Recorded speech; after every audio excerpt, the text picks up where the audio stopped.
Hello friends, मैं हूं आमिर इलियास और आप देख रहे हैं reptiles of wild, the reptiles information hub. तो जी दोस्तों, आज मैं आपको बताने जा रहा हूं पाकिस्तान के सबसे ख़तरनाक और जहरीले सांप संगचूर के बारे में। संगचूर एक खामोश कातिल, साइलेंट किलर।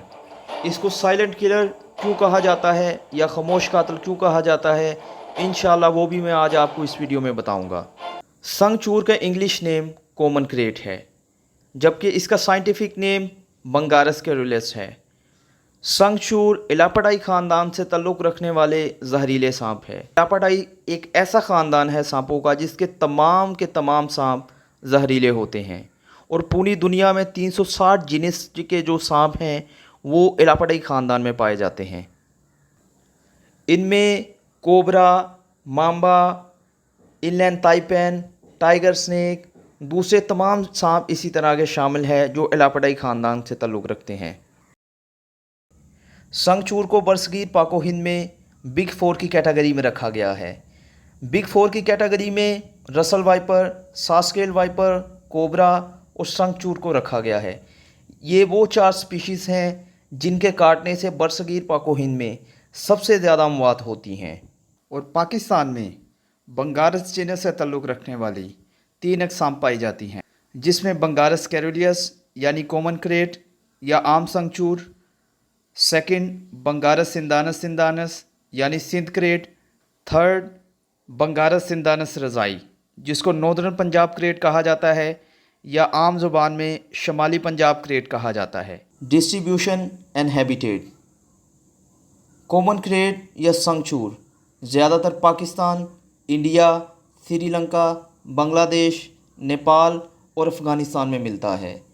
ये ज़्यादातर खेतों, खलियानों, फसलों के पास, झाड़ीदार जंगलों और रहायशी एरियाज़ के आसपास मिलता है। जंगलों में ये दीमक के टीलों, गांव वगैरह में ईंटों के भट्ठों, चूहे के बिलों, इवन के इंसानी आबादी में घरों के अंदर भी पाया जाता है। संगचूर नॉकटर्नल सांप होते हैं, यानी कि ये रात में एक्टिव होने वाले सांप हैं। रात के वक्त में ये बहुत ज़्यादा अग्रेसिव होते हैं, जबकि सुबह के टाइम में अगर इनका सामना किसी से हो जाए तो ये ज़्यादातर बचने की कोशिश करते हैं और इतने ज़्यादा अग्रेसिव नहीं होते। डाइट। संगचूर ज़्यादातर चूहों, छिपकलियों और मेंढकों को अपना निशाना बनाता है, जबकि ये कैनिबलाइज भी करता है, यानी कि ये अपनी ही जिनस के सांपों और दूसरी नस्ल के सांपों को भी खा जाता है। संगचूर अपनी इन्हीं खूबियों की वजह से रहायशी आबादियों के करीब भी अपना वजूद बनाए रखने में कामयाब रहा है। रिप्रोडक्शन।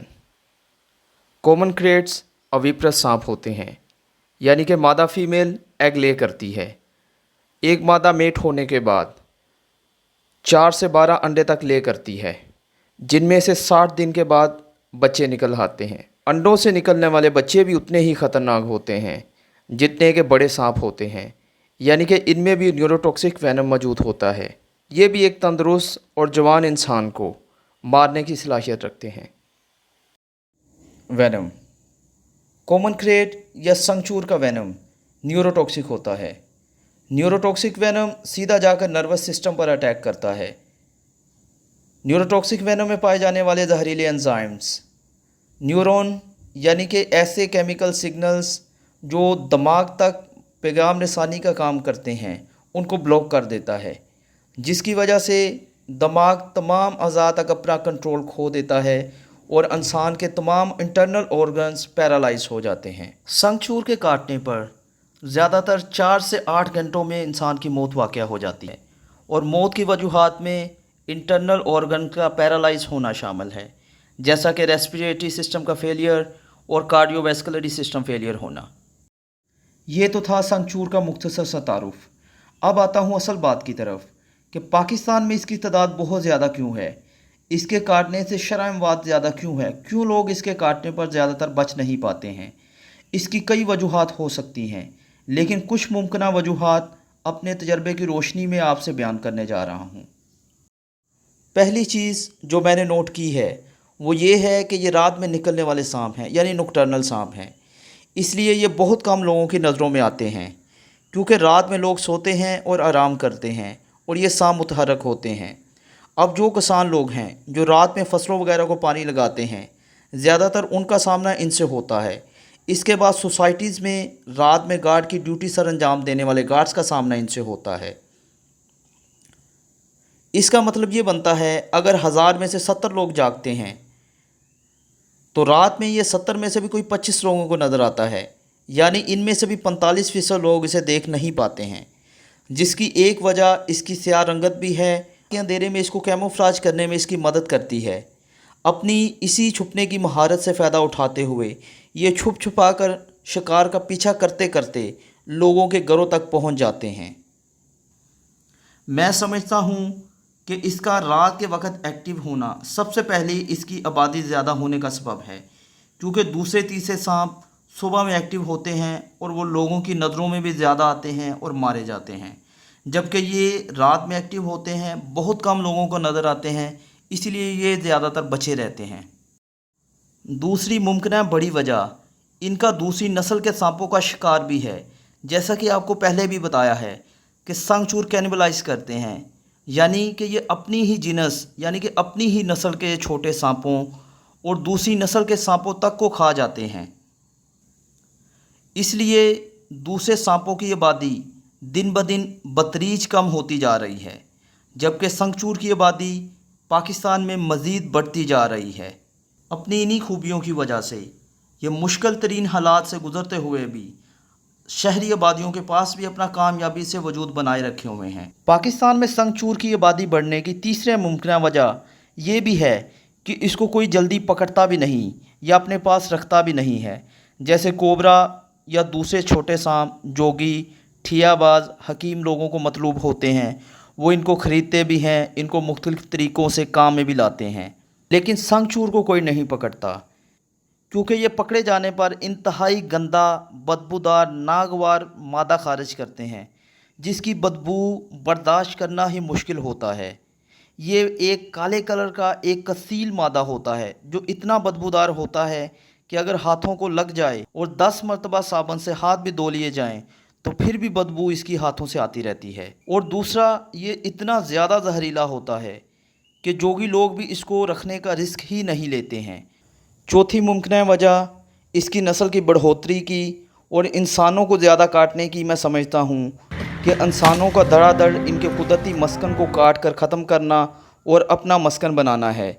اب یہ سانپ کمال کی سروائیول سکلز رکھتے ہیں، یہ اپنی نسل بچانے کے لیے انسانی آبادی کے قریب ترین کھسکتے آ رہے ہیں۔ انسانی آبادی کے آس پاس رہنا ان کی مجبوری بن گیا ہے، کیونکہ قدرتی مسکن سے خوراک ختم ہو کر انسانی آبادیوں کے آس پاس آ گئی ہے، تو یہ ان کا بھی انسانی آبادیوں پر انحصار بڑھ گیا ہے۔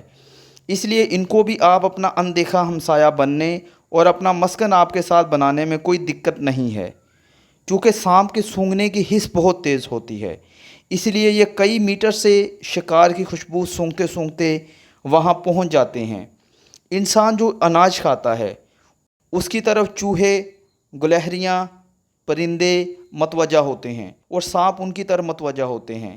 جو لوگ خاص طور پر پولٹری یا مچھلی کا کام کرتے ہیں یا سارا دن پرندوں میں رہ کر گزارتے ہیں، وہ لوگ اگر رات میں خاص طور پر زمین پر سوتے ہیں تو وہ ان کے خاص نشانے پر ہوتے ہیں، کیونکہ ایسے لوگوں کے جسموں پر جانوروں کی ایک خاص قسم کی خوشبو چڑھی ہوتی ہے جس کو سانپ بآسانی سونگھ سکتا ہے۔ مثال کے طور پر ایک آدمی جو کہ پولٹری کا کام کرتا ہے، اس کے کپڑوں و جسم سے پولٹری چکن کی خوشبو آتی رہتی ہے۔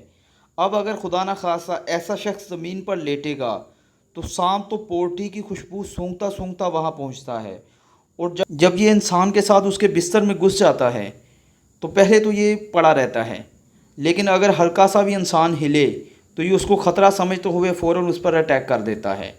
اب میں آپ کو بتاتا ہوں کہ اس کو سائلنٹ کلر کیوں کہا جاتا ہے۔ سائلنٹ کلر اس کو اس لیے کہا جاتا ہے کہ اس کے کاٹنے پر ایک چونٹی یا مچھر کے کاٹنے جتنا درد ہوتا ہے، اور انسان یہی سمجھتا ہے سوتے میں کہ اسے شاید کسی مچھر یا چونٹی نے کاٹا ہے، اور وہ ہلکا سا وہاں پہ کھجلا کر سو جاتا ہے، لیکن اس کی سوتے سوتے ہی ڈیتھ ہو جاتی ہے، اس کو اٹھنے کا موقع ہی نہیں ملتا۔ سانپ کولڈ بلڈڈ ہوتے ہیں، یعنی کہ یہ انٹرنلی طور پر اپنے جسم کا درجہ حرارت बैलेंस नहीं कर सकते। इनको बाहर के माहौल का सहारा लेना पड़ता है अपने जिस्म का टेम्परेचर बैलेंस करने के लिए। जब कभी इनके जिस्म का दर्जा हरारत नीचे गिरता है बाहर के माहौल की वजह से, तो फिर ये कोई ऐसी जगह ढूंढने की कोशिश करते हैं जो इनके जिस्म को गर्मी फ्राहम कर सके, जैसे मिट्टी के चूल्हे, ईंटों के भट्ठे, गहरी सुरंगें और इंसानी बिस्तर, जिसमें ये अपने कम होते जिस्मानी टेम्परेचर को बैलेंस करने के लिए सोए हुए बंदों के साथ घुस जाते हैं। और फिर वही होता है, जब इंसान करवट लेता है तो ये डर कर उसको काट लेते हैं और इंसान की मौत हो जाती है सोते में ही। आपको बताता चलूँ कि संगचूर के काटने से इसका डेथ रेशो 70% है। यानी कि अगर ये 100 बंदों को काटता है तो सिर्फ 30% लोग जो हैं वो बच पाते हैं, जबकि 70% लोग इसके काटने से हलाक हो जाते हैं। Safety precautions. संगचूर से बचाव के लिए क्या करना चाहिए? हमेशा कोशिश करें कि खुली जाड़ीदार घास फूस वाली जगहों पर बग़ैर लंबे शूज़ पहने मत जाएं। ख़ास तौर पर खेतों में लाइट का मुनासिब बंदोबस्त रखें ताकि बआसानी इस सांप को देखा जा सके। ज़मीन पर या मैट्रेस बिछा कर लेटने से गुरेज करें, ख़ास तौर पर गर्मियों के महीनों में। घर में कूड़ा कबाड़ इकट्ठा मत होने दें। अपने ड्रेन सिस्टम को लोहे की जालियों से बंद रखें ताकि ये पाइपलाइन वगैरह के ज़रिए से घर में न घुसने पाएँ। इसके अलावा बाकायदा तौर पर हर महीने घर में दूनी देते रहा करें। किसी भी पंसार से दूनी का सामान, फ्यूमिगेशन जिसको कहते हैं, वो आम मिल जाता है। किसी भी पंसार से जाकर आप दूनी का सामान ले सकते हैं, जिसमें गूगल, हर्बल, मूर मक्खी, सादर लुबान वगैरह इस्तेमाल होते हैं। इसके अलावा खुदा न खास्ता अगर किसी को संगचूर काट जाता है तो फ़ौरन मरीज़ को किसी भी डिस्ट्रिक्ट लेवल के हॉस्पिटल लेकर जाएं, क्योंकि आजकल वहाँ पर एंटी स्नेक वेनम मौजूद होता है। याद रखिए कि कांटे वाली जगह को कभी भी मत रगड़ें। कांटे वाली जगह पर कभी भी किसी तेज़दार चीज़ से कट मत लगाएं। मरीज़ को हड़बड़ी मत डालें, उसको पुरसुकून रखें। तेज़ दिल की धड़कन और बढ़ता हुआ खून का बहाव जहर को ज़्यादा तेज़ी से जिस्म में फैला देते हैं। कोशिश करें कि अगर सांप को मार दिया गया है या ज़िंदा है तो उसकी तस्वीर बना लें ताकि डॉक्टर को भी दिखा सकें कि किस सांप ने इस मरीज़ को काटा है। दोस्तों, रेप्टाइल्स ऑफ वाइल्ड की वीडियोस को लाइक कीजिए, चैनल को सब्सक्राइब कीजिए और बेल आइकन को प्रेस कीजिए। बेल आइकन को प्रेस करने पर आपको मिल जाएंगे बर वक्त नोटिफिकेशन जब भी हम कोई न्यू वीडियो डालेंगे, और आप देख सकेंगे इन्फॉर्मेटिव वीडियोस रेप्टाइल्स के मतलब। Thank you so much guys for watching Reptiles of Wild.